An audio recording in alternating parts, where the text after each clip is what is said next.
We have already defined the state chart diagram as a diagram that illustrates the life cycle of an object via states, events, and transitions at an arbitrary level. We have defined that in state chart diagram, we can add as much detail related to an object as we want or depending on our needs. You can find the link to the previous lecture in the description below. Let's begin. So there are three types of events in state chart diagrams. The external events. The external events in state chart diagrams, also known as a system event. A system event that is caused by something, for example, maybe an actor that is outside our system boundary. System sequence diagrams illustrate external events.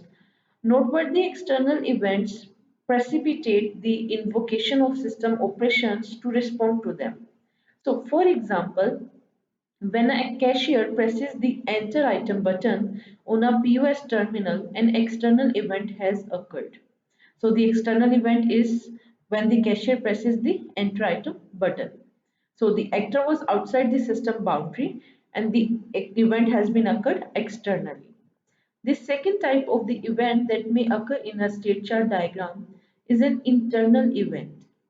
An internal event is caused by something that is inside our system boundary. In terms of software, an internal event arises when a method is invoked via a message or maybe a signal that was sent from another internal object. Messages in interaction diagrams suggest internal events. For example, when a sale receives an item message, an internal event has occurred that a particular item has been entered by the external actor or something. The third type of event that may occur in the state chart diagram is temporal event. This temporal event can be caused by the occurrence of a specific date or maybe time or passage of a time. In terms of the software, a temporal event is driven by a real-time or simulated time clock. Suppose that after an end sale operation occurs, a make payment operation must occur within 5 minutes. So otherwise the current sale is automatically purged is a temporal event. So if make payment operation did not occur within 5 minutes after the end sale, then the sale will automatically purged. Next, let's see some notations of the state chart diagrams. So the very first notation is a transition. So a transition can cause an action to fire. In a software implementation, this may represent the invocation of a method of the class of the state chart diagram.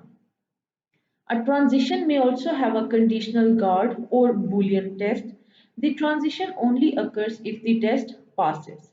So in this particular figure, a transition from idle to active state is shown of a telephone. The transition will execute when the off-hook event of the receiver has been occurred and the subscriber was valid. Once the event has occurred, the action will execute, that is play the dial tune. And the state of the telephone will go to the active and the telephone will remain in the active state as far as the on-hook event does not occur. So in this particular state chart diagram, idle and active are two states. These two arrows are two transitions. Off hook is an event, play dial tune is an action, and valid subscriber is a guard condition. Nested states. A state allows nesting to contain substates. A substate inherits the transitions of its superstate or the enclosing state. Substate may be graphically shown by nesting them in a superstate box.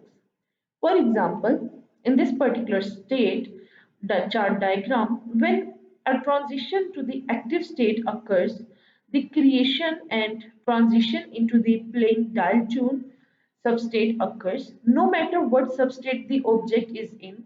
If the on hook event is occurred into the active state, the superstate occurs, a transition to the idle state occurs automatically.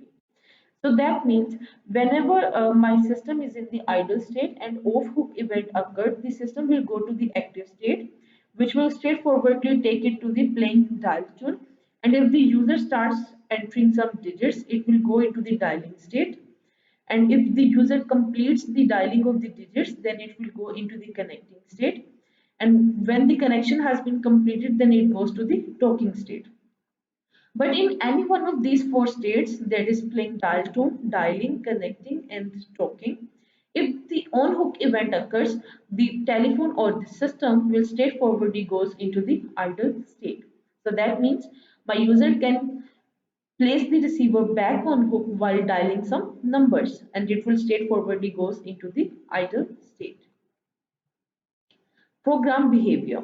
A program is considered correct if it behaves as expected on each element of its input domain. We can specify the behavior in a natural language such as English.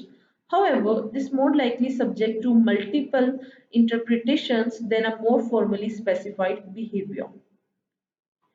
In more formal behavior, we explain how the notation of program state can be used to define the program behavior and how the state diagram can be used to specify that program behavior. The state of a program is the set of current values of all of its variables and indication of which statement in the program is to be executed next. One way to encode the state is by collecting the current values of the program variables into a vector that is known as the state vector. Let's see a brief example. So here, consider a program that inputs two integers into variable x and y. Then it compares their values, sets the values of z to the larger of the two, displays the value of the z on the screen and exits. The state vector of this program consists of four elements. The first element is the statement's identifier, where control of execution is currently positions. In other words, the line number. The next three elements of the state vector will be the values of the three variables, that is the x, y, and z. So at every line of the code, we will store the values of the x, y, and z, and then we will see if our program is behaving as it was supposed to behave or not. GUI behavior specification. So here we have a particular menu. So inside the file, you can see new, open and close, and then in edit, you can find such menus in any IDEs or MS Office. So we can actually define the GUI of any particular application in the form of a state chart diagram like here. So in this particular, whenever an application is being started, it expects the user input. If the user clicks mouse on the file, then it will pull down menu that is displayed right here. Then if user selects the open, then open highlighted. Then if users releases the mouse, then the file name in the current directory visible in a window S3. So that's how we can define the GUI behavior of any application in the form of a state chart diagram just by noting down all the events and the actions, or if the guards are there, and identifying all the states of the GUI application. Hope this lecture has helped you to understand the state chart diagram notations and their uses. If you have any queries or topic requests, please feel free to comment them. Do subscribe, like, and follow the channel. Allah Hafiz.